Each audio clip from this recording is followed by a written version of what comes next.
Back to the drawing board. JLP to select candidate for North Central St. Andrew amidst growing tension in the constituency. Good evening and welcome to Primetime News, on air and online at onespotmedia.com. I'm Kelisha Williams. Special welcome to viewers on TVJ International in the Cayman Islands.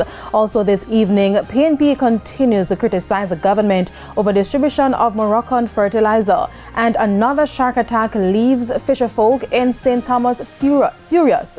There's also sports and weather in this newscast, so please stay with us. I'll have the news in detail right after this break.